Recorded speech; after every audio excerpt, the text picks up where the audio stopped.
If you don't define yourself, you'll be defined by others. How can it be that African problems are mediated in Qatar? How can it be that African problems are mediated in Paris and in Munich? The international, so-called international architecture is still psychologically, ideologically, and philosophically arrayed against the continent of Africa. The joy of Europe, unspoken, is an Africa that is disorganized, at war, and that does not function. It is only us who can save ourselves by ensuring that we begin to provide solutions to our own problems. We have an organization called the African Union. Its greatest claim to fame is that it is funded externally, funded by European NGOs, funded by European governments, and lately the Chinese. The old English saying is true: he or she who pays the piper calls the tune. As long as we are being funded, we will never be independent. And yet we hear that when the chips are down, some of our leaders call Macron. How can a slave call a former slave master to tell him or her how to get out of slavery? How can it be that nobody is condemning the invitation of Belgium, a former colonizer, to come and kill Africans again after King Leopold of the Belgians killed 15 million? And they were the authors of the problem. They were the ones who were measuring the size of people's noses. Until the day that we wake up and begin to do things ourselves, we are going nowhere.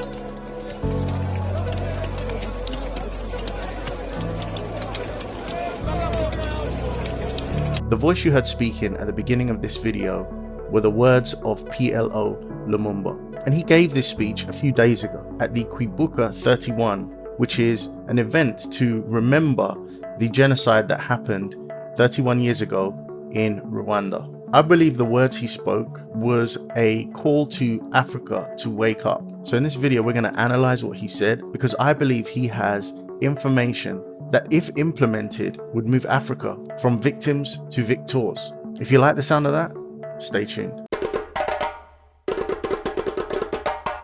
For those of you who don't know me, my name is TJ. I am Nigerian and British mixed. A couple of years ago, I left the UK, where I lived most of my life, and moved to Africa to start a new life with my partner, Medina. It's been the challenge of my life, and I made this YouTube channel to document this move. But over time, the channel evolved as I started to ask the question, why has Africa not reached its full potential? And what is it we can do for Africa to actually reach its full potential? This question is what gets me interested in speeches like the one we're about to analyze today. I personally want to learn, grow, and contribute to the betterment of Africa.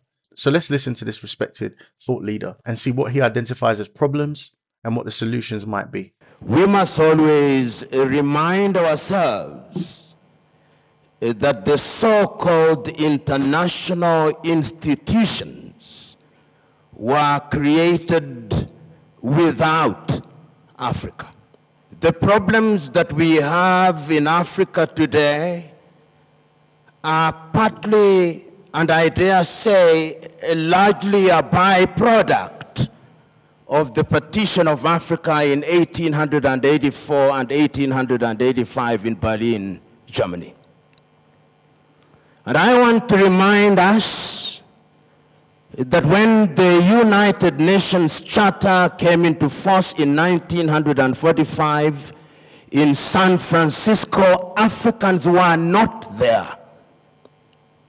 When the Universal Declaration of Human Rights came into force in 1948 in Paris, Africans were not there.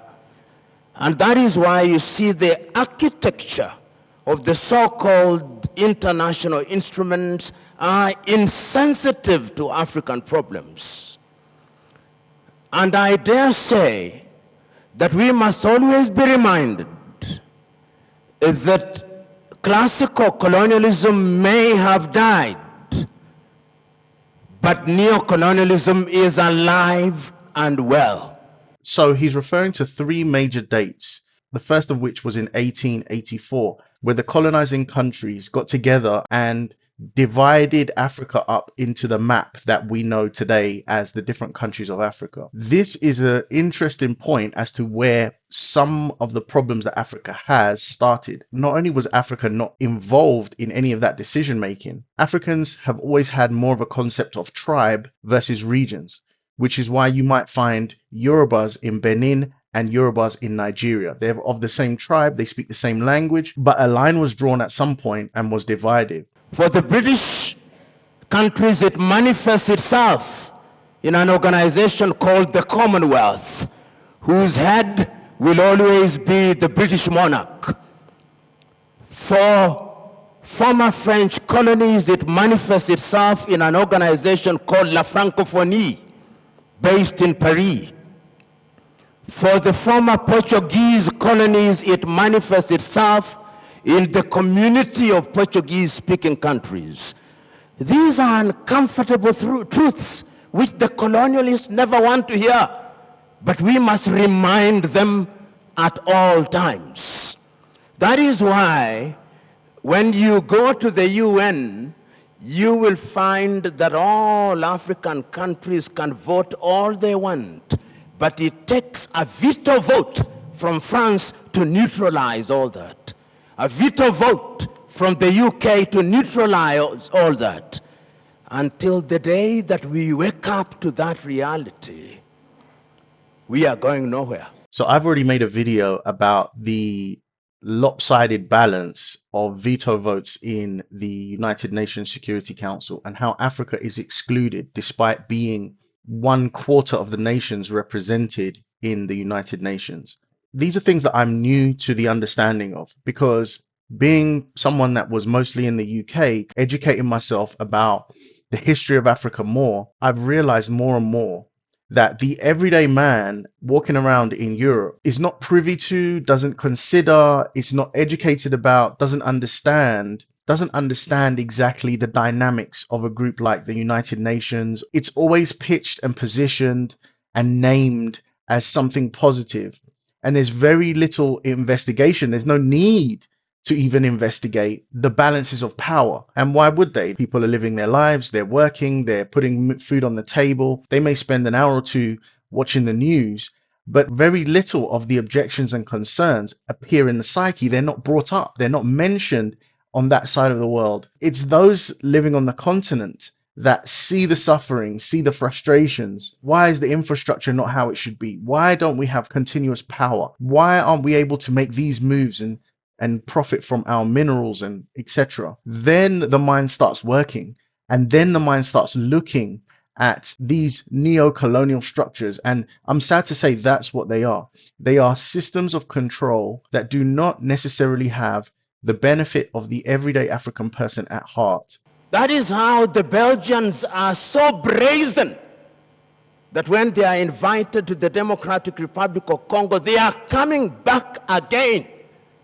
And they were the authors of the problem. They were the ones who were measuring the size of people's noses. That is the reality.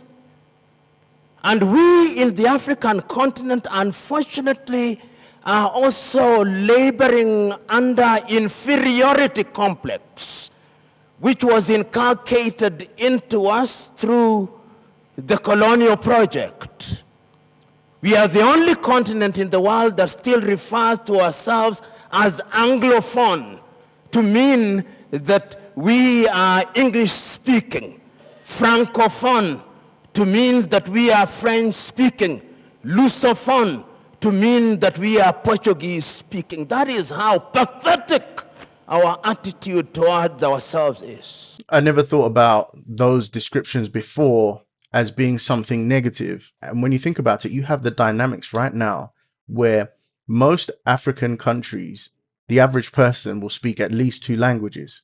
The language of the colonizer and then the language of their ancestors. That's the case with my dad. That's the case with my girl, Medina. And we never stop to ask, is that a positive thing? I'm sure you can find some positives out of it, but it's always going to be a reminder about how your people were grouped into control by a European nation. We don't think about how that affects the way we think, the way we process, the way we educate. And I'm suggesting to us that until the day that we mentally liberate ourselves, we are never going to solve our problems.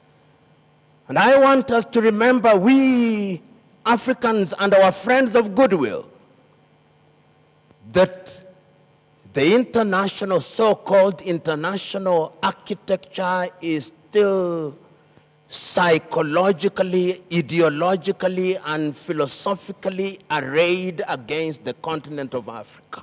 What he said at the beginning of this segment was that we need to free our minds. And it reminded me of the Bob Marley lyric, "Emancipate yourself from mental slavery. None but ourselves can free our minds." The power to free ourselves is within us. It's within our attitudes. It's within our behavior. It's within our organization. It's within our ability to unify. And I've always been of the belief that if there could be more unity, if we could become excellent as individuals, as groups, as tribes, as nations on the continent of Africa, then it would be so much harder to penetrate us. If we didn't have division, you couldn't play one side off the other. The joy of Europe, unspoken, is an Africa that is disorganized, at war, and that does not function.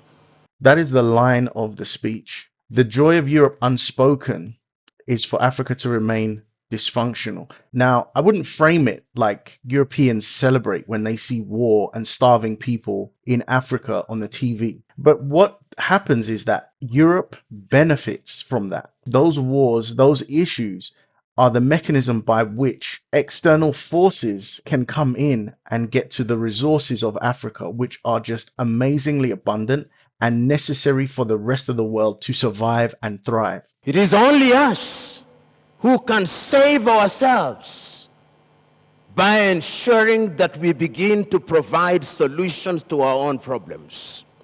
We have an organization called the African Union. Its greatest claim to fame is that it is funded externally, funded by European NGOs, funded by European governments, and lately the Chinese. The old English saying is true: he or she who pays the piper calls the tune.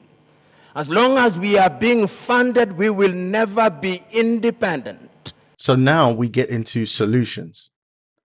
Let us get together, unify, and let us stop accepting aid from the rest of the world. Let us use the wealth that we create here on the continent to fund our own initiatives. If we have the African Union and that is funded by exterior forces, do you think they're just funding that out of the kindness of their heart? No, they're funding it for a purpose. They're funding it for influence.